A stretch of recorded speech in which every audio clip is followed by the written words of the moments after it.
Bom dia a todos. Vamos começar a nossa entrevista. Primeiro, eu vou começar apresentando o nosso grupo para Ciro. Nós somos o grupo da robótica como ferramenta de prevenção aos transtornos mentais, né? E essa entrevista vai nos auxiliar para avanço do nosso projeto. Os participantes são Camila Cristina, Mariana de Souza, Isabela Rueda, Rafael Farias e Taisa Santana. Sim, muito bom. Bom dia. Agora eu vou apresentar as perguntas. Quais sinais o corpo e a mente dão quando algo não vai bem com sua saúde mental? Pronto. Meu nome é Ciro Guedes, sou psicólogo e neuropsicólogo, né?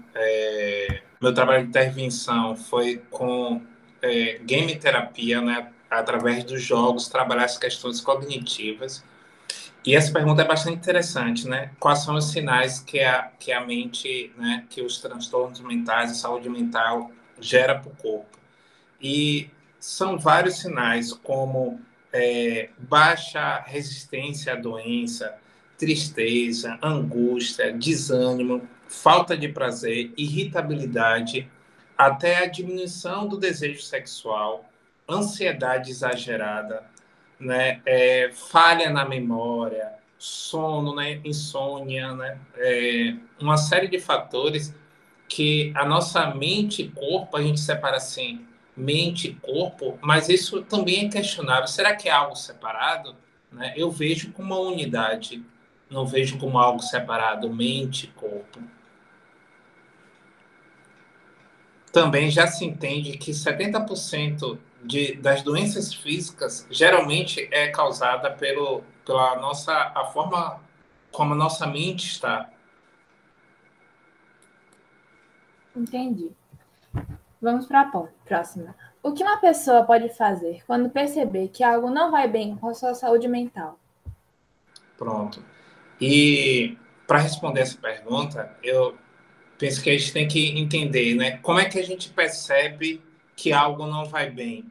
Eu acho que quando a gente começa a deixar de ser funcional. Como assim? Quando a gente deixa de ser funcional no trabalho, quando a gente deixa de ser funcional na escola, na faculdade, quando a gente deixa de ser funcional na família, no relacionamentos. E aí isso já é um sinal de que as coisas não estão indo bem, né? E aí quando esse sinal começa a aparecer, essa funcionalidade, ela começa a ser afetada, é hora de procurar ajuda, é hora de procurar um profissional para cuidar dessas questões. Claro, claro. Vamos à terceira pergunta. A Covid-19 lançou a humanidade em um estado de angústia, ansiedade, depressão. Ao mesmo tempo, acelerou o uso de ferramentas, como a inteligência artificial, capaz de ajudar na detecção precoce dos distúrbios psiquiátricos. Para você, esse tipo de tecnologia tem efeitos positivos para o tratamento de doenças mentais? Tem sim, e é um caminho inevitável. Hoje, na área da medicina, né, já se usa muito a inteligência artificial para a predição de diagnóstico precoce, né? Hoje se entende que as alterações cerebrais elas acontecem muito antes dos sintomas aparecer. Então, se conseguir e o estudo, existe estudos para isso, entender como essas alterações funcionam e colocar isso para um robô, né, para uma inteligência artificial identificar. Então, isso pode ser uma ferramenta muito útil para um tratamento precoce, para a gente poder estar trabalhando essas questões. Com certeza. Vamos para a próxima. Dou a palavra para a Mariana de Souza. 4. Inteligência artificial e psicologia. Qual é o seu vínculo? Muito grande. Eu acho que existe dois segmentos que vêm em minha mente aí. Um segmento é usar a inteligência artificial, a tecnologia, dentro da área da psicologia, como para poder você estar observando os transtornos mentais através de uma inteligência artificial para ajudar. Eu acho que isso não substitui também o ser humano, não substitui o psicólogo, o neuropsicólogo, enfim, mas isso ajuda, é uma ferramenta a mais para ajudar nesse processo de cuidar do outro. Mas também existe um outro segmento, que é a inteligência artificial como um todo em outras áreas. Hoje já se fala sobre psicólogo, porque assim, tem essa discussão, né? Se a inteligência artificial vai substituir a psicologia, o psicólogo. Mas assim, existe também um outro discurso do psicólogo do robô. Como é isso? Hoje, o intuito da inteligência artificial é ser cada vez mais humano o suficiente de você estar ali conversando com uma inteligência artificial e não conseguir diferenciar se é uma inteligência artificial ou se é uma pessoa. Mas para isso precisa de um psicólogo, né, atrás também para poder estar desenvolvendo esse software para ele poder se parecer e tomar atitudes muito mais parecidas com o ser humano. Então eu acho que essa ligação ela precisa existir, estão de mão dadas, porque para o que vai, eu acho que o que vai determinar o futuro da inteligência artificial é essa união entre a inteligência artificial e a psicologia. Eu acho que isso que vai determinar o futuro, se isso vai ser algo benéfico ou não. Faz sentido para vocês? Faz, sim. Faz sim. Sim. Vou seguir com a próxima pergunta.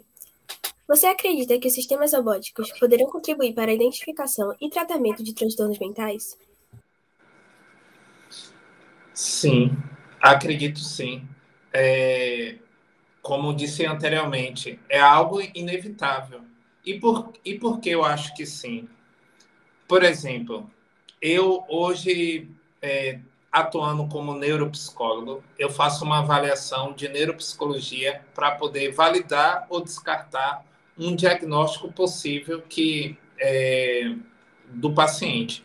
E aí ele passa por diversos testes psicológicos. Cada teste gera um resultado. Eu pego esse resultado e levo para um software. O software ele já faz uma análise e me dá um gráfico, já me dá uma construção desse resultado que eu teria que ter, ser muito bom em outras áreas para poder construir esse resultado. O software ele não é suficiente para ele poder diagnosticar por si próprio, validar ou descartar aquela suspeita diagnóstico, mas ele me ajuda a eu pegar esses dados, fazer uma interpretação desses dados que a inteligência artificial fez e junto com a análise clínica eu chego em um resultado.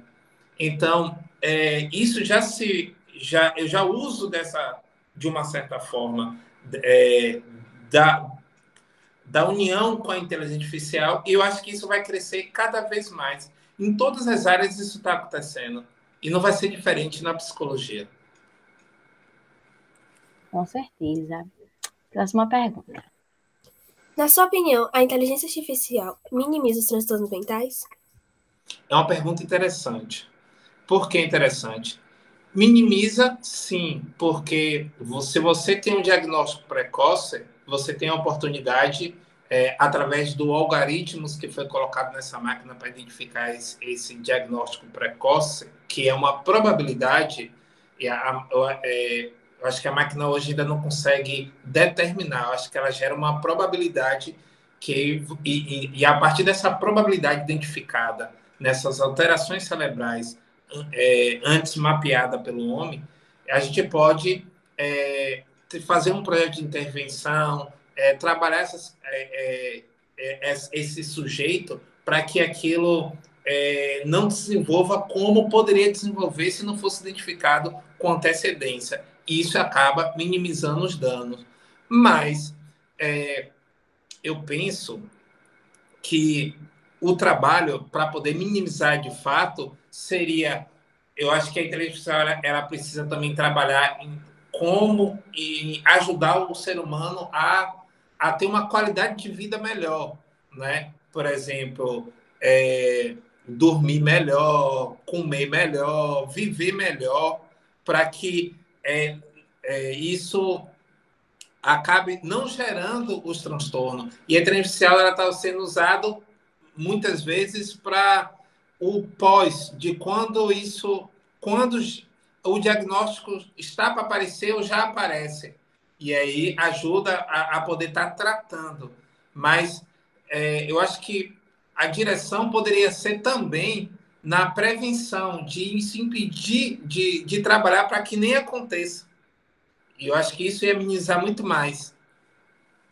Ficou claro? Sim. Sim. Rafael. Consultas online com psicólogos têm o mesmo efeito que a consulta com o psicólogo pessoalmente? Por quê? Não acho que tem o mesmo efeito. Eu acho que a consulta presencial ela gera dados muito mais precisos sobre o outro do que online. E é do tipo assim, eu acho. Vou dar um exemplo diferente, mas eu acho que dá para entender. Namorar por online não é a mesma coisa de namorar presencialmente, né? Eu acho que a tecnologia ela não consegue substituir a presença humana, né? Por exemplo, tem uma frase de Jung que é muito boa, do tipo conheça de todas as teorias, conheça de todas as abordagens, mas diante de uma alma humana, seja uma alma humana. Eu acho que eu vejo isso muito verdadeiro. E existem dados que presencialmente, né, quando você está fazendo algo online, como a gente está fazendo aqui, parte desses dados são perdidos. Então, agora, por outro lado, por exemplo, um tipo de reunião dessa que a gente está tendo aqui agora poderia ser inviável ou ser muito difícil se não tivesse essa tecnologia. Por exemplo, se cada um de nós morasse em um estado diferente, né? Eu acho que a tecnologia ela permite que a gente se encontre dessa forma. Mas, claro, que se a gente estivesse em uma sala todos reunidos, eu acho que a qualidade ainda seria melhor. Ainda vamos ter essa oportunidade, né? Infelizmente, a gente está passando por um momento tão difícil. E seria um prazer ter essa entrevista presencial, mas a gente ainda vai conseguir fazer uma dessa. Ótimo. Vamos esperar. Agora a próxima pergunta. Na sua opinião, o que é mais eficiente no acompanhamento psíquico? Uma consulta online ou uma consulta cara a cara com o psicólogo? Foi o que eu acabei de responder, né? Acredito que o cara a cara é melhor. Pelo fato de a gente ter mais dados, né? Do outro, né? Como o outro se comporta, a reação do outro, né? Esse cara na cara, ele não consegue ser substituído hoje pela máquina, por exemplo. Não, não é a mesma coisa. Próxima pergunta. Você acredita que a ajuda tecnológica pode melhorar a qualidade de vida das pessoas com transtornos mentais? Acredito. Sim. E, por exemplo, o meu projeto de intervenção com game terapia, onde eu fiz algumas atuações no CAPS, e eu percebia isso muito bem nítido, né? Através de jogos eletrônicos, você trabalhava algumas questões cognitivas com o indivíduo. E eu acho que a inteligência artificial indo por esse caminho, ele é uma ferramenta muito, muito eficaz para poder gerar uma qualidade de vida.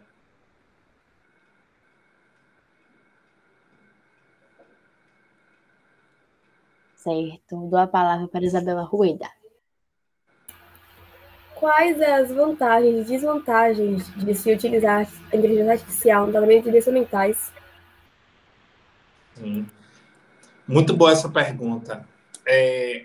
as vantagens são bastantes, do tipo, você consegue ter uma probabilidade de um diagnóstico onde você pode observar isso com uma velocidade muito mais rápida. Hoje, a máquina, a inteligência artificial, ela tem um banco de dados que supera a nossa capacidade. Então, a gente pode encher de informação esse banco de dados, e esse banco de dados consegue, com muito mais velocidade, acessar essas informações e poder predizer algo para a gente poder trabalhar antecipadamente. Isso gera uma qualidade de vida melhor para esse indivíduo, isso facilita o trabalho humano dentro desse processo, mas existe também uma questão de confiança, né? De confiabilidade sobre esse processo, porque vamos dar um exemplo. Digamos que uma empresa farmacêutica ela comece a diagnosticar ou predizer um possível diagnóstico sobre os indivíduos, mas o intuito dela é vender medicação. Então, como é que a gente ia ter confiança sobre aquele diagnóstico? Então, existe também uma questão ética que precisa ser passado pelo Conselho de Ética, né? Por exemplo, na psicologia tem o CRP e em outras áreas tem outros conselhos de ética, sobre até que ponto isso é de fato ou não. E existe também uma série de discussões em relação a isso, porque hoje no mundo tem 6 bilhões de pessoas e os processos cognitivos de cada um é bem individual. E talvez generalizar o indivíduo através da inteligência artificial, isso precisa ser... isso pode gerar um resultado não esperado, do tipo... a gente começar a ter um olhar sobre o ser humano muito generalista, entende? E a gente tem uma diversidade do intelecto de cada um. E até que ponto, eu acho que é a grande questão, até que ponto a gente vai conseguir mapear todo esse intelecto, né? Não estou dizendo que possa ser impossível, mas eu acho que a gente ainda está engateando para isso. É um processo que pode demorar ainda mais algum tempo para a gente poder mapear e ter uma precisão muito melhor nisso. Mas, a curto prazo, eu acho que isso ainda é muito benéfico, mas ainda precisa de uma intervenção humana grande, né? Eu acho que a inteligência artificial ela aponta um possível atenção àquilo, a gente olha e confere, né? Eu vejo isso também na medicina. Assim, a máquina ela faz uma biópsia de um tumor, mas para fazer a leitura dessa biópsia precisa do olhar humano, entende? A máquina ela não consegue coexistir por si. Então, eu acho que esses pontos eles são equilibrados entre mas é mais positivo do que negativo. Agora, é a forma de como se usa, entende? Eu acho isso que faz toda a diferença. Sim, na verdade a máquina veio para auxiliar, né? A gente agora está no mundo mais perto do futuro, que foi tão imaginado pela gente, está muito perto do futuro. E a tecnologia ela vem ajudando tanto a saúde, porque você pode ver, né, as vacinas foram altamente tecnológicas feitas, porque uma vacina demora 10 anos para ser criada, foi feita em 1 ano e meio, então isso é um recorde, na verdade, né? Então acho que a tecnologia é muito importante nos dias de hoje. Próxima pergunta, Isabela. Sim, uma pergunta. Existem psicólogos suficientes para atender a demanda de pessoas que começaram a apresentar transtornos mentais? Você sabe, em média, quantos psicólogos temos para essa demanda de pessoas? Eu não tenho um número exato de quantos psicólogos há, mas eu acho que não tem psicólogo suficiente para a grande quantidade de demanda gerada. Por exemplo, agora mesmo com essa questão da Covid, Existe, e também tem, dentro da psicologia, existe também a luta de quebrar esse tabu, de procurar ajuda, de tudo isso, entende? Mas as pessoas estão adoecendo e essa pergunta, ela leva um gatilho até para o próprio assunto que vocês trazem.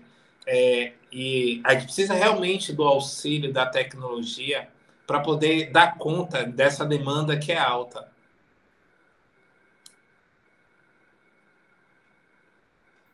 Várias Entendo. pessoas estão desenvolvendo transtorno mental, inclusive as adolescentes.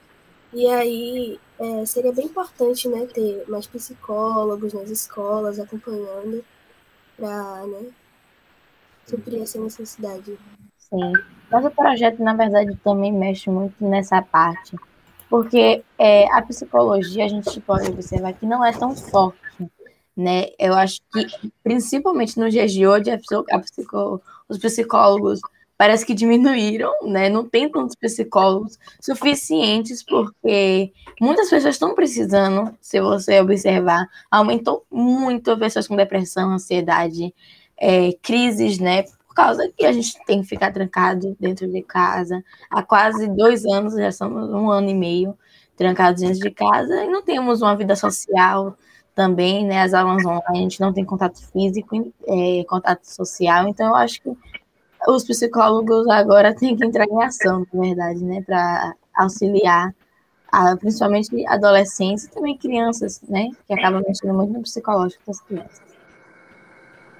Faltou uma pergunta que ela desceu aí ainda, mas ainda falta uma questão, só um segundo. O número de pessoas que fizeram tratamento com psicólogos ou com robôs que não teve muito resultado para o paciente e acabou se suicidando é muito alto. Você sabe, em média, quanto é o número por ano? O número de suicídio não pode nem ser divulgado assim, entende? Existe leis para proteger isso. Por quê? Porque isso pode incentivar outras pessoas ao suicídio, entende? E esses dados, eles são confidenciais, né? Por isso que em muitos casos, às vezes a gente vê no WhatsApp rodando uma questão de um suicídio que aconteceu em nossa cidade, mas às vezes nem aparece no noticiário, porque existe uma lei que para proteger esse tipo de informação.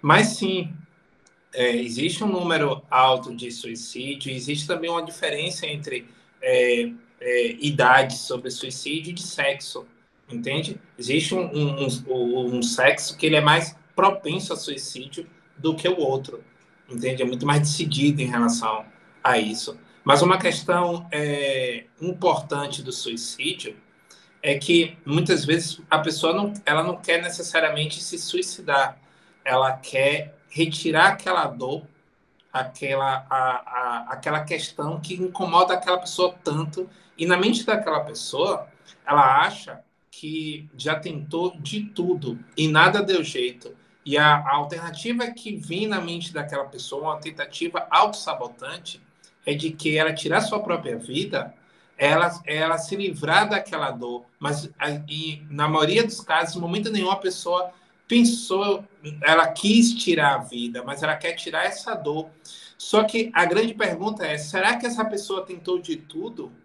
Às vezes ela não tentou de tudo, mas a mente dela acha que ela tentou de tudo. E essa é a mensagem importante para quem está dentro dessa linha.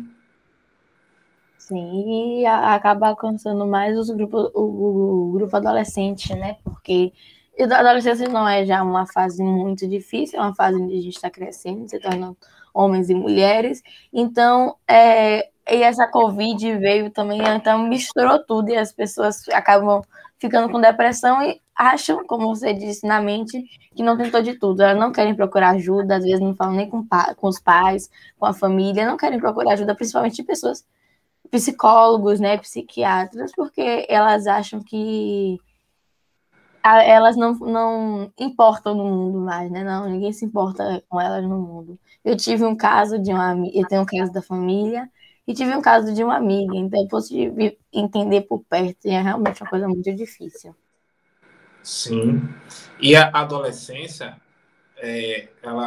a pessoa, por exemplo, não é mais criança, né? Não cabe mais brincar como criança, também não é um adulto completo, não tem questões do adulto. E o adolescente ele fica dentro desse meio termo, né? E a pandemia ela intensifica porque as rotinas foram quebradas e às vezes o que mantém a gente dentro de um equilíbrio é as rotinas. E também é o momento de pensar assim, né? De, de conseguir se adaptar a essa situação. E conseguir se adaptar a essa situação ela é muito importante para esse equilíbrio.